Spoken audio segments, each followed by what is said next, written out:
네, 여러분 반갑습니다. 큐스타디 대학 미적분을 강의할 금태원 선생입니다. 자, 대학 미적분학이라고 하는 것은, 영어로 우리가 보통 calculus라고 하는데, 여러분 모든 대학 수학의 입문에 있어서 가장 기본이 되는 수학 중에 우리가 하나라고 볼 수 있답니다. 여러분들이 뭐 수학과를 지나간 학생은 말할 것도 없이 공대생 또는 여러분들 통계학과 또 상대를 갔을 경우에도 이 대학 미적분학은 필수 과목 중에 하나라고 볼 수 있겠죠. 그러니까 여러분들이 뭐 이 대학 미적분 그 원서 책을 보시면 알겠지만은 그 분량이 대단히 방대하답니다. 뭐 책마다 조금 차이 있긴 한데 무려 약 1600페이지 되는 엄청난 분량의 방대한 양을 담고 있답니다. 자, 우리가 이제 이 대학 미적분학에서 우리가 무엇을 공부해야 되냐면, 크게는 우리가 보통 이제 수열의 극한과 함수의 극한으로 이루어진 극한 부분을 우리가 공부해야 되는데, 이 부분도 결코 쉬운 부분이 아니랍니다. 여러분들 우리가 고등학교 과정에서는 수열의 극한이나 함수의 극한을 직관적으로 공부했는데, 여러분들이 대학 미적분학에서는 이 극한 부분을 소위 엡실론 델타 논법이라는 것을 이용해서 은밀한 정의로서 이 극한을 우리가 공부하게 된답니다. 요 부분은 특별히 여러분들이 상대를 가시는 학생들은 이제 가볍게 공부하셔도 되지만은, 공대생이라든가 또는 여러분들이 수학과를 가서 임용시험을 준비하는 학생들 입장에서는 또 나중에 여러분들이 뭐 수학과 학생은 뭐 말할 것도 없지만은 여러분 대학원 과정이나 또는 여러분 상급 학년에 올라가서 해석학을 공부해야 될 그런 분들은 이 부분이 해석에게 매우 중요한 기초가 되기 때문에 그런 분들은 각별히 이 부분을 우리가 신경 써서 공부를 하셔야 된답니다. 그래서 여러분 대학 미적분을 펼치면 첫 파트에 주로 이제 이 극한 부분이 나오는데, 고등학교에서 보지 못했던 엡실론이니 델타니 이런 말들이 나와서 굉장히 어려움을 많이 겪게 만드는데, 선생님 강의에서는 이 부분을 여러분들이 확실히 이해할 수 있도록 강의를 할 거랍니다. 그리고 이제 이 미분법과 그 활용, 또 적분법과 그 활용이라는 요 파트는, 요 파트는 다행히도 한 30% 정도는 여러분들이 고등학교 과정에서 공부했던 내용이 나온답니다. 그렇지만 거기서 끝나는 것이 아니고, 이 미분과 적분에 보면 우리 여태까지 경험하지 못했던 이제 삼각함수의 역함수의 역삼각함수의 미분과 적분이 나오고, 또 소위 이제 삼곡선 함수라는 게 있답니다. 삼곡선 함수의 미분과 적분도 이 파트에서 우리가 공부하게 되고, 또 이제 우리가 적분에서도 우리가 소위 이상적분이라는 게 있답니다. 이상적분이라든가 이런 다양한 내용들을 우리가 이 파트에서 우리가 공부를 하게 될 것이고, 또 그리고 우리가 여태까지 보지 못했던 이제 극좌표, 그러니까 우리가 하트 모양 같은 것을 우리가 함수로 표시하려고 그러면 극좌표를 이용해야 된답니다. 그리고 이제 우리가 급수에 대해서도 우리가 공부할 텐데, 우리가 고등학교 과정에서는 매우 간단한 무한등비 급수 정도를 공부했지만은 대학 과정에서는 테일러 급수로 우리가 대표되는 중요한 급수들을 우리가 공부를 하게 될 거랍니다. 또 이 급수의 뭐 판정이라든가 이 부분도 그 분량이 몇백 페이지에 해당되는 많은 분량이랍니다. 그래서 여러분들이 이 급수를 피해가면, 특히 우리가 상대에 가는 학생들도 이 급수 부분은 공부를 열심히 해 두셔야 된답니다. 우리가 경제 경영 수학 파트에 보면 이 급수를 이용하는 문제풀이들이 많이 나오기 때문에 이 부분도 특별히 신경을 써야 되겠죠. 그리고 우리가 뭐 벡터 함수에서 이제 공률이니 연륜이니, 요거 특별히 이제 공대를 가는 학생들은 특별히 신경 써야 되는데, 요게 물리학의 가장 기초가 되는 내용들이 여기에 많이 들어있답니다.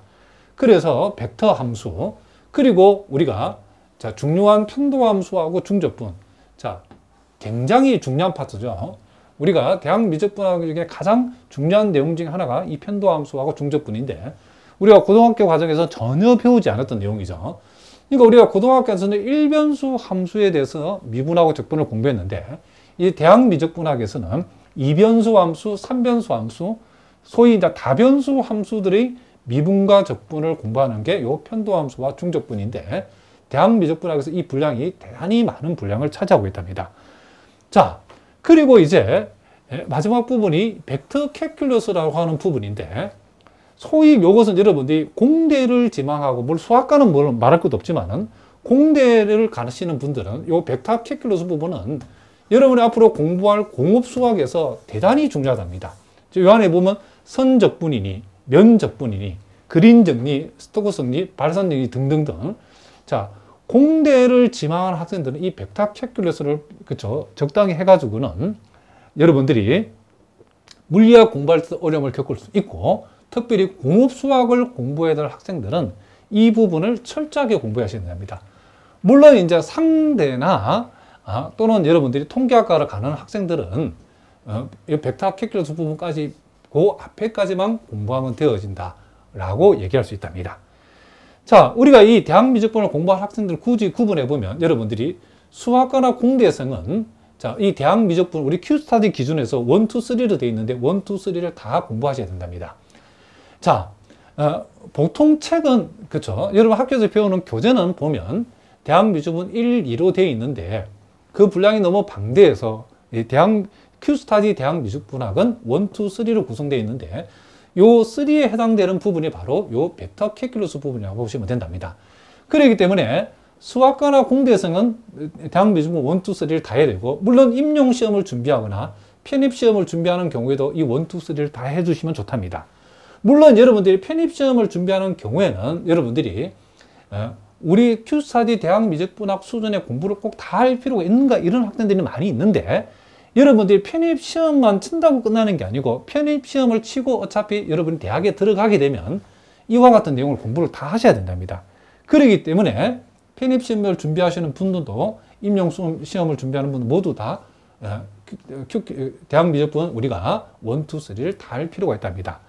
다만 여러분들 가운데 상대생이나 통계학과 학생, 그러니까 여러분 앞으로 이제 그쵸 수리 통계학이라든가 계량 경작을 염두에 두고 또는 경제 수학을 염두에 두는 경우에는 요 벡터 캘큘러스 부분, 즉 대학미적분 3 부분은 굳이 하지 않으셔도 된답니다.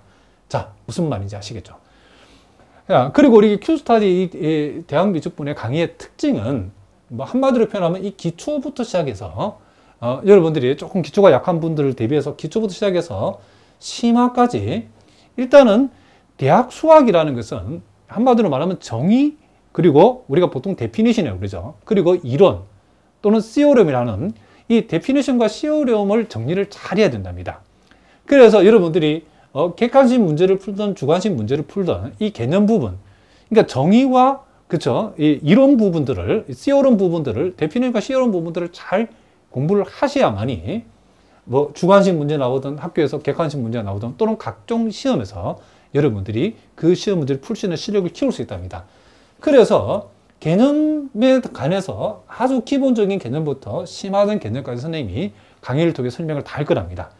그리고 그와 같은 그 형성된 그 실력을 가지고서 이제 실전 문제 풀이도 우리 Q스타디 여러분 교재를 펼쳐보면 아시겠지만은 대단히 많은 문제들이 수록되어 있답니다. 그래서 이와 같은 많은 문제 풀이를 통해서 여러분이 어떤 형태의 시험이라도 대비할 수 있도록 선생님이 훈련을 시킬 거랍니다. 자, 실제로 여러분들이 여타 우리가 시중에 대학미적분이라고 이렇게 이름 명칭이 붙여진 강의들이 있는데 사실은 무늬만 대학미적분 강의가 많답니다. 그 뚜껑을 열어버리면 고등학교 수준의 그쵸 미적분 강의를 수록해 놓고 이름은 무슨 대학미적분이라 되어 있는데, 대학미적분 강의는 실질적으로 이와 같은 대학 수학의 내용을 담고 있어야 진정한 의미에서 우리가 대학미적분 강의라고 우리가 할 수 있답니다.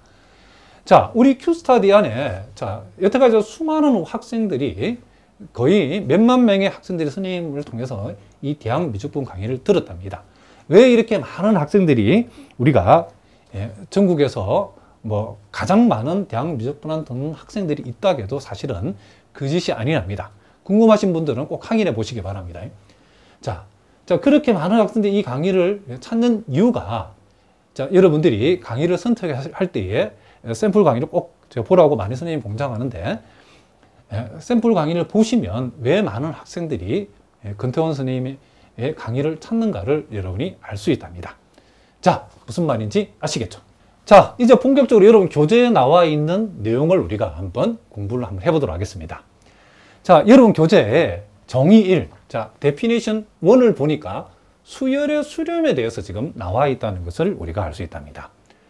자, 우리가 고등학교 과정에서도 우리가 수열의 극한을 우리가 여러분들이 많이 계산을 해봤죠. 자, 우리가 여기에 예외에서 나와 있는 것처럼, 자, 리미트 n이 무한대로 갈 때에 n분의 2의 극한값이 뭐냐라고 얘기하면, 우리는 직관적으로 고등학교 과정은 이 값이 0이다라고 우리가 얘기를 했답니다. 그런데 이제 대학 수학에서는, 우리 대학 미적분학에서는 왜 n분의 2라고 하는 요 수열의 극한값이 왜 0인지를 수학적으로 증명을 한번 해보라 라고 얘기하면 이제 문제가 심각해지죠.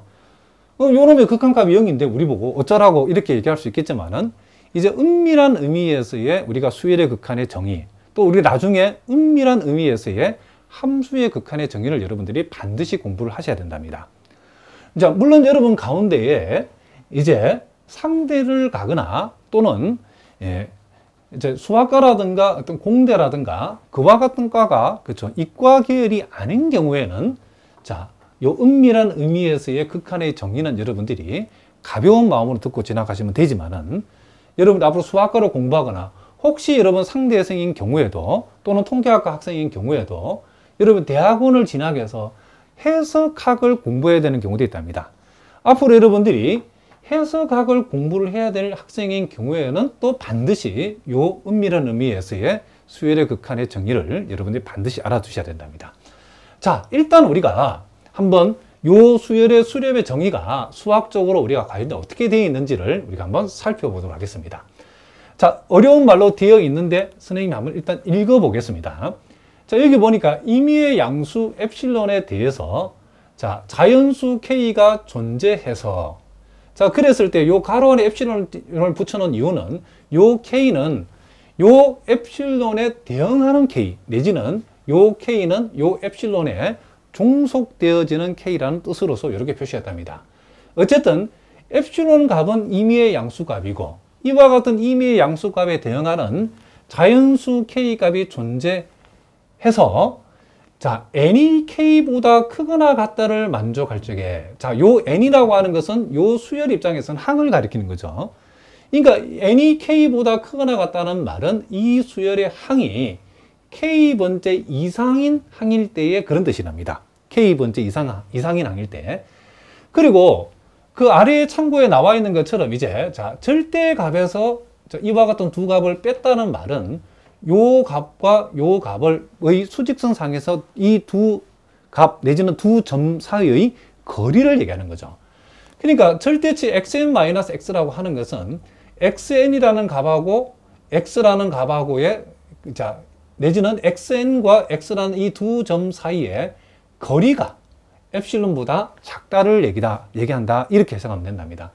그럼 이제 이게 수열이니까 이 수열에, 그러니까 k번째 이상이 되는 이 수열의 모든 항들이, 자, 요 x는 특정한 값이랍니다. 특정한 값 x하고의 거리가 엡실론보다 작다를 만족했을 때에 우리는 이 수열 xn이라 하는 것이 극한 x에 수렴한다라고 얘기하고, 우리가 알고 있는 대로 리미트 n이 무한 들어갈 때 xn의 극한값이 x라고 이렇게 표시하겠다는 거죠.